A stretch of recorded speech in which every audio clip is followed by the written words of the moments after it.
In the heart of the Sahil, where the land forgets the color green and every breath tastes like dust, the village of Kundama endures. Cracked earth stretches in every direction like broken pottery, and the wind tells no jokes, it carries only sand and silence. Clay huts huddle together for shade, their walls as weary as the people inside. Yet, beneath the surface of this desolation, something waits, buried, ancient, and listening. Mala had never known a world beyond dust. Her fingers, thin and quick, etched shapes into the ground, not for play, but to make sense of what she saw. She heard rhythms in the wind, patterns in the silence. They called her odd. But Mala knew things spoke, even when mouths stayed shut. She listened to the earth, and lately, the earth had begun to whisper back. At first, she thought it was her heartbeat. A faint thump beneath the dust. But the rhythm was wrong, older, slower, deeper. It came from below, as if the earth itself had a pulse. She pressed her ear to the ground. Dum-dum. Dum. Dum-dum. The beat had a language. And though she couldn't translate it, something inside her responded. Something not entirely human. Her grandmother, Nyoka, sat weaving goat hair into cord when Mala burst in, wild-eyed. "You hear it too, don't you?" she demanded. The elder woman's hand stilled. Her eyes narrowed, not in confusion, but in recognition. "No one speaks of the drums," she said quietly. "They belong to the old blood." But Mala wasn't asking. She was telling. And the room suddenly felt too small to hold all the truth between them. That night, Mala crept to the oldest well, the one no one used, the one even children feared. She lowered herself into the pit, heart pounding. There, beneath layers of dead roots and forgotten offerings, she saw it, a massive drum, half buried in red soil, carved from black wood, etched with symbols that shimmered in moonlight. The moment she saw it, she knew, it had been waiting for her. Her fingertips brushed the hide. It was warm, alive. The instant she touched it, the world turned inside out.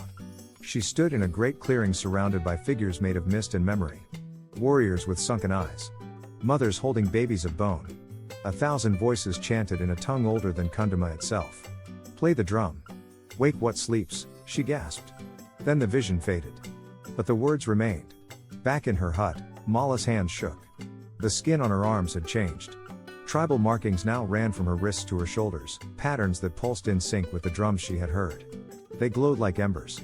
Her grandmother wept when she saw them. "You're chosen," Nyoka whispered. "You carry the echo of the forgotten." But Mala didn't feel chosen. She felt awakened. She returned to the well under the cover of stars, heart pounding like thunder. Her hands moved instinctively, fingers drumming a pattern she had never learned but always known. The air thickened. The wind roared. Dust lifted, dancing in spirals. From the swirling storm emerged whispers, voices riding the wind like birdsong and blade. She had not summoned them. She had freed them. By dawn, the sky had changed. Clouds the color of rust bloomed above Kundama. The air felt heavier, pressed into skin like wet cloth. Crows flew backwards. Goats refused to eat. And still, the ground beneath the village pulsed faintly, as if remembering. The elders gathered and muttered prayers. But deep down, they knew, the old age was returning. They came for her with torches and songs meant to banish. "Witch," they cried. "Drum whore," she said nothing. Nyoka tried to defend her, but even blood ties unravel under fear. Mala walked, eyes fixed on the horizon. She was no longer one of them. But she was not alone. The drumbeats followed her, steady as her breath. Alone, she walked into the desert, where even silence dared not linger. Her feet blistered, her water ran dry, but still she was pulled, by the drumbeat beneath her skin, by the ancestors' hum in the wind. Then, through the heat shimmer, she saw it, a shrine shaped like a broken drum, its stone cracked, worn by time and storms. Bones lay like petals around its base. She fell to her knees, not out of exhaustion, but reverence. This was not the end of her journey. It was the beginning of the ancient one. From the shrine, a wind blew upward, not hot or cold, but memory itself. The sand twisted skyward, forming a figure tall as the palms, cloaked in silence and storm. Ashra, the drum father. The forgotten god of rhythm and remembrance. His eyes blazed with the fire of buried suns, and though his lips did not move, Mala heard his voice in her ribs. "The world has forgotten my name. But you, blood of rhythm, you will sing it again." She bowed her head. She didn't know how. But her bones did. With a gesture, Ashra reached into the void behind his chest and drew forth a second drum, smaller, darker than night, humming with potential. Mala took it in trembling hands. The runes etched across its skin shifted like living water. "This is the drum of echoes," he said, meant not to awaken, but to remember. She pressed it to her chest. It felt like home. That night, beneath stars old enough to remember the first fire, Mala dreamt. She stood in a primeval land, where the sky pulsed and trees bent in rhythm. Giant beings, neither human nor beast, beat on drums made of starlight and bone. Their rhythms shaped rivers, carved mountains, birthed languages.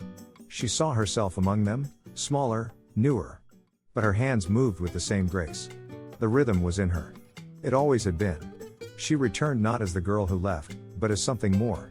Her steps carried purpose, her eyes burned with the knowledge of sky and soil. The villagers stepped back. Some whispered, some wept, none spoke. She walked past them without anger, only clarity. "The drum isn't a curse," she said aloud. "It's a mirror. And you've all been hiding from your own reflection." Then she went to the center of the village. And sat. She began softly, fingers tapping the drum of echoes in rhythms that curled like smoke. From the earth, the spirits emerged, not violent, not vengeful. They came to sit. Grandmothers long gone. Fathers lost in famine. Children who never reached tomorrow. The villagers did not run. They watched. And wept. For the first time in generations, silence did not separate them from their dead. The drum did not raise the dead. It revealed the living they left behind. A mother, once shriveled by sorrow, stepped forward. Her eyes locked onto the spirit of a small boy with a wooden bird in hand. She had buried him in the famine years, without even a prayer.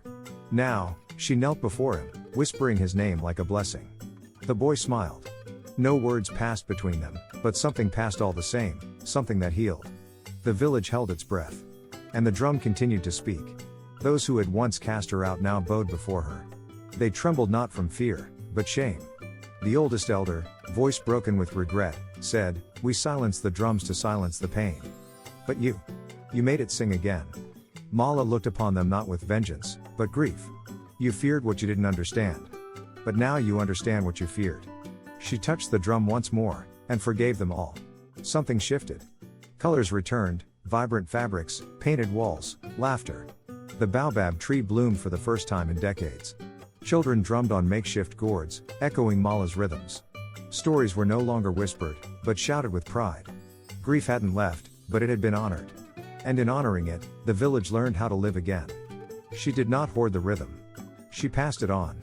A girl with wild eyes and quick hands sat at her feet, mirroring her taps. Mala guided her, not with words, but with tempo. "You don't learn the drum," she said. "You remember it." The child's eyes widened. The ancestors stirred. The rhythm had found another voice. When her work was done, Mala returned to the shrine. She kissed the drum one last time and wrapped it in cloth made from the fibers of forgiveness. "Your song is sung," she said softly. The sand welcomed the drum like an old friend. She covered it with her own hands, slowly, reverently. Not to hide it, but to let it rest. That night, she looked to the sky. The stars had shifted, just slightly. Enough to see a pattern. Ashra's face, smiling faintly, eyes closed in contentment. His rhythm had returned.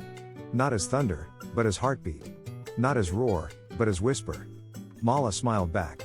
"Thank you for trusting me." By morning, Mala was gone. No one saw her leave. But her footprints led east, toward the dunes, toward the unknown. Some say she walked into the spirit world. Others say she became the wind. But one thing was certain, the rhythm remained. In the trees, in the soil, in the breath of every child born after. The girl who listened had become the girl remembered. Years passed, and the festival returned. Not for harvest, not for war, but for rhythm. Drums echoed through the valley, laughter mingled with tears. Children danced barefoot on the earth that once wept. At the edge of the firelight, shapes lingered, faint, quiet, content. The ancestors still came. Not to haunt, but to listen. To join. The circle was whole again. Beneath the great baobab, a drum sat untouched but never forgotten. Mala's name was carved along its edge, not in tribute, but in rhythm. Children placed petals on it each morning. Elders sat beside it and whispered new verses into the wind. The girl who had heard the drums beneath the dust had become their echo. And the echo would never fade.